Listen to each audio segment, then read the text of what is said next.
ہم نبی کریم کے ساتھ نماز پڑھ رہے تھے، اتنے میں غلہ لادے ہوئے ایک تجارتی قافلہ ادھر سے گزرا۔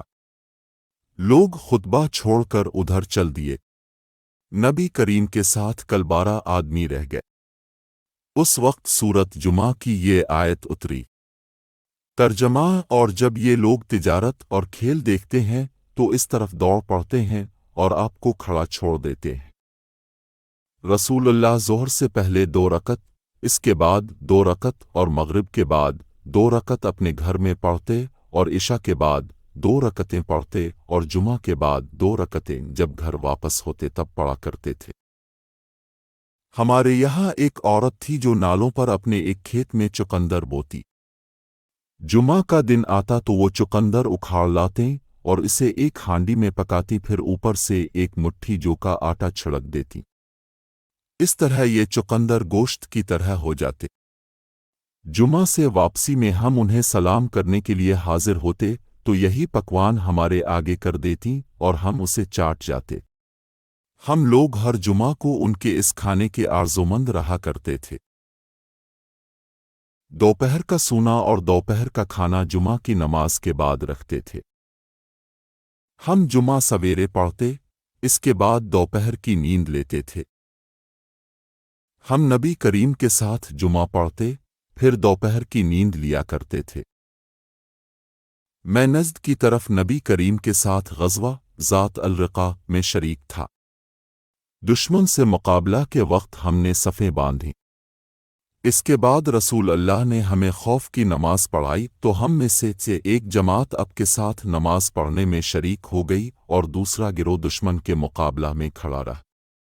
پھر رسول کریم نے اپنی اقتداء میں نماز پڑھنے والوں کے ساتھ 1 رکوع اور 2 سجدے کیے۔ پھر یہ لوگ لوٹ کر اس جماعت کی جگہ آ گئے جس نے ابھی نماز نہیں پڑھی تھی۔ اب دوسری جماعت آئی، ان کے ساتھ بھی اپنے 1 رکوع اور 2 سجدے کیے، پھر اپنے سلام پھیر دیا۔ اس گروہ میں سے ہر شخص کھڑا ہوا اور اس نے اکیلے 1 رکوع کیا اور 2 سجدے ادا کیے۔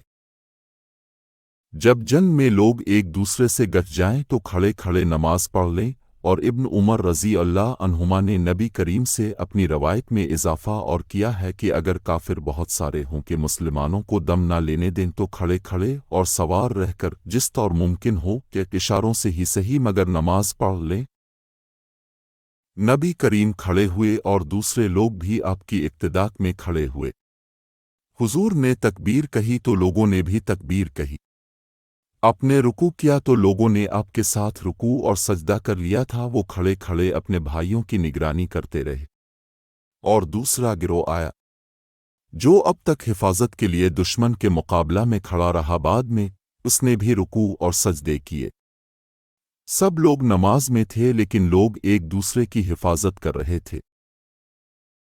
حضرت عمر رضی اللہ عنہ غزوہ خندق کے دن کفار کو برا بھلا کہتے ہوئے آئے اور عرض کرنے لگے کہ اے رسول اللہ، سورج ڈوبنے ہی کو ہے اور میں نے تو اب تک عصر کی نماز نہیں پڑھی۔ اس پر آن حضور نے فرمایا کہ بخدا میں نے بھی ابھی تک نہیں پڑھی۔ انہوں نے بیان کیا کہ پھر اب بطحان کی طرف گئے جو مدینہ میں ایک میدان تھا، اور وضو کر کے اپنے وہاں سورج غروب ہونے کے بعد عصر کی نماز پڑھی، پھر اس کے بعد نماز مغرب پڑھی۔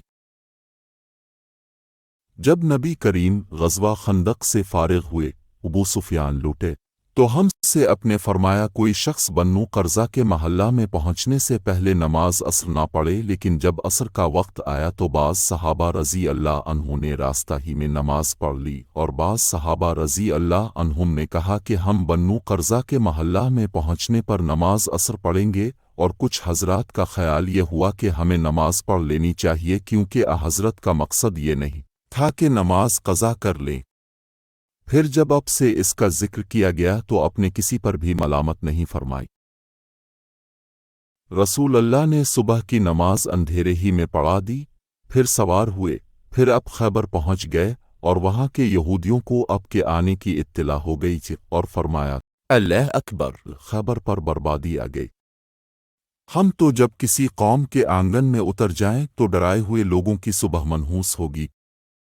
اس وقت خیبر کے یہودی گلیوں میں یہ کہتے ہوئے بھاگ رہے تھے کہ محمد لشکر سمیت آ گئے۔ راوی نے کہا کہ روایت میں لفظ خمیس لشکر کے معنی میں ہے۔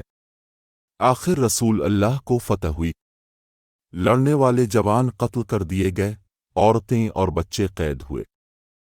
اتفاق سے صفیہ دھا کلبی کے حصہ میں آئے، پھر رسول اللہ کو ملے اور اپنے ان سے نکاح کیا اور آزادی ان کا مہر قرار پائے۔ عبدالعزیز نے ثابت سے پوچھا، ابو محمد، کیا تم نے انس رضی اللہ عنہ سے دریافت کیا تھا کہ حضرت صفیہ کا مہر اپنے مقرر کیا تھا؟ انہوں نے جواب دیا کہ خود انہیں کو ان کے مہر میں دے دیا تھا۔ کہا کہ ابو محمد اس پر مسکرا دیے۔